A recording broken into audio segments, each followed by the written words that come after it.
Two people lose the exact same night of sleep. By lunch, one feels sharp. The other cannot finish a sentence without losing the thread. Same input, different fog, and that gap is not random. Your brain fog may not be telling you to try harder. It may be telling you that the wrong system is overloaded. You open a textbook, read one paragraph 3 times, and still cannot explain it. You open 5 tabs for one video, then forget why 3 of them are even open. You stare at an email thread for 10 minutes and still cannot decide which message to answer first. You start 3 tasks, finish none, and quietly wonder where your sharpness went. The usual label shows up: lazy, distracted, undisciplined. It feels like a character flaw, not a brain state. But that explanation is often too simple. Something inside the brain is struggling, and it has a job most people never hear about.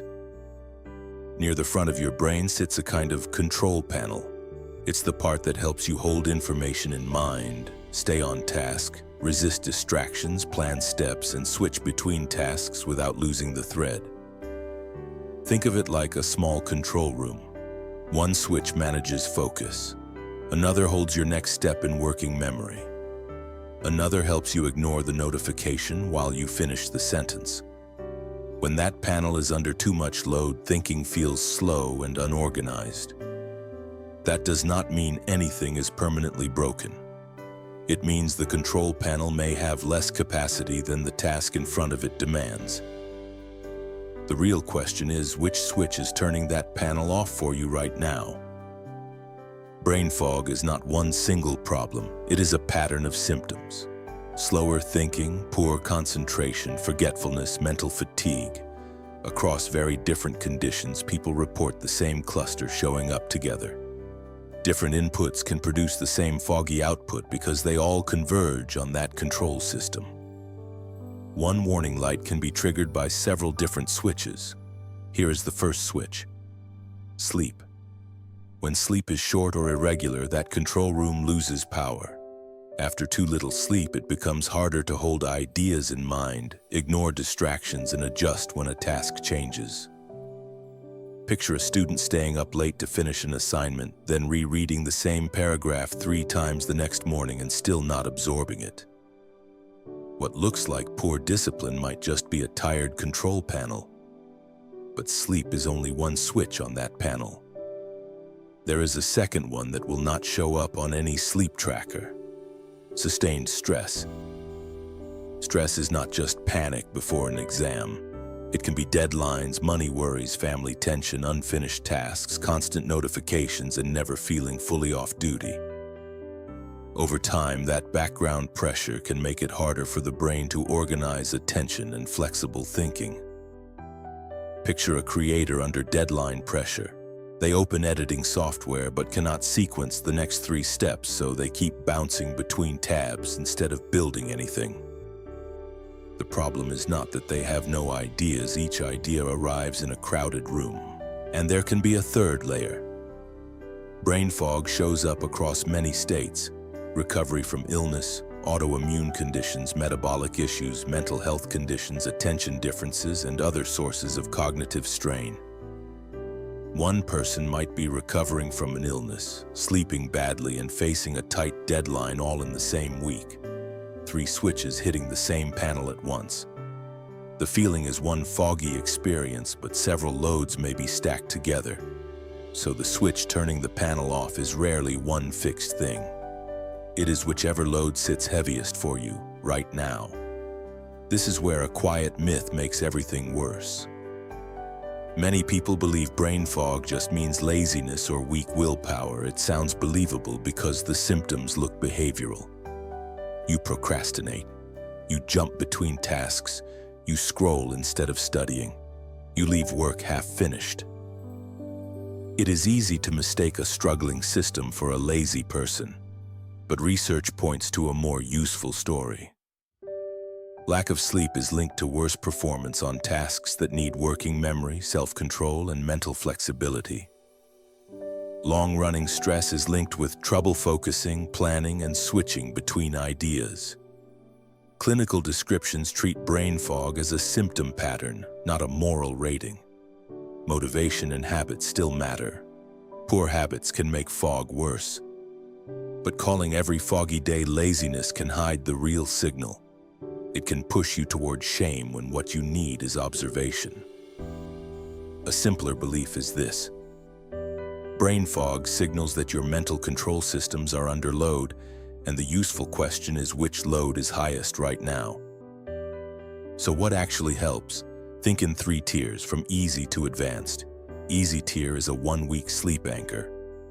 Use this when your fog consistently follows short sleep, late nights, or irregular bedtimes. For 7 nights, choose a fixed no later than bedtime. Add about 30 to 60 minutes more time in bed than a typical weeknight. Keep the experiment simple enough that you can finish it. Avoid turning it into a perfect sleep challenge. Avoid heavy caffeine late in the day, long naps that cut into night sleep, and sleeping extremely late to catch up in a way that disrupts your schedule. The mechanism is simple.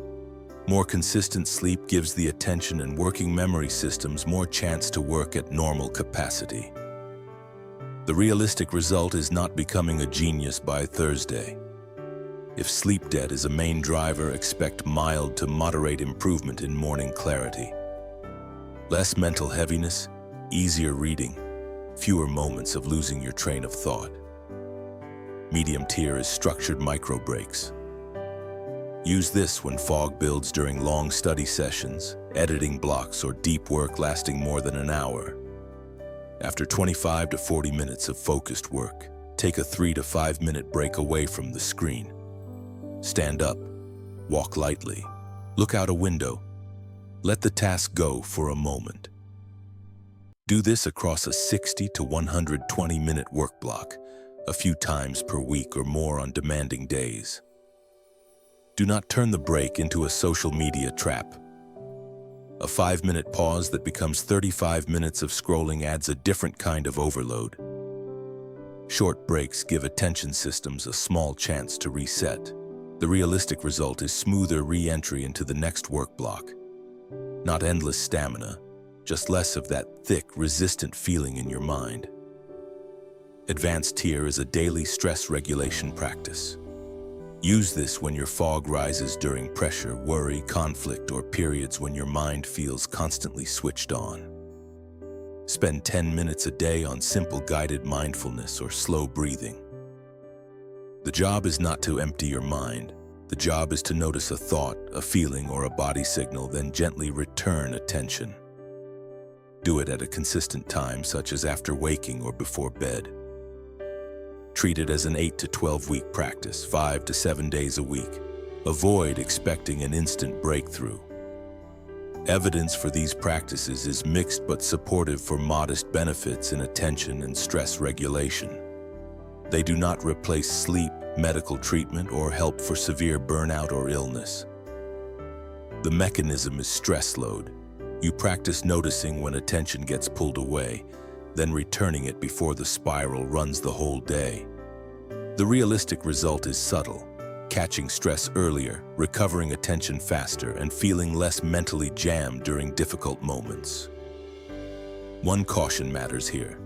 Persistent or severe brain fog, new neurological symptoms, major mood changes, or suspected health conditions deserve professional medical or mental health support.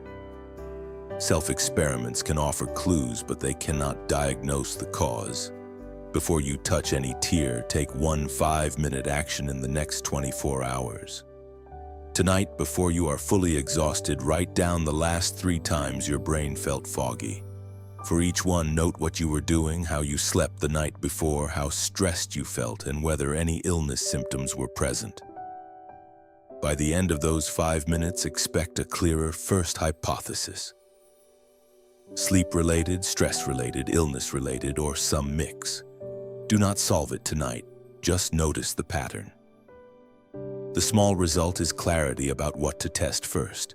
Instead of saying, "My brain is broken," you can say, "My fog seems strongest after late nights," or "My fog shows up when pressure builds," or "It spikes when I am recovering from being sick." After 7 days, you may not eliminate brain fog completely, but you may stop treating every foggy day as a mystery. You may also feel less confusion about whether the problem is motivation or biology, because your own notes point to the loudest switch. After 30 to 90 days of testing the right lever instead of blaming discipline, the bigger change is identity. You become the kind of person who reads overload signals instead of judging them. The kind of person who runs small experiments instead of chasing random fixes. The kind of person who builds clarity through observation, not pressure, and no longer assumes the worst about yourself every time your mind feels slow. Which load feels heaviest for you right now? Sleep, stress, or recovery from something else? Put one number in the comments. Your average sleep hours last week.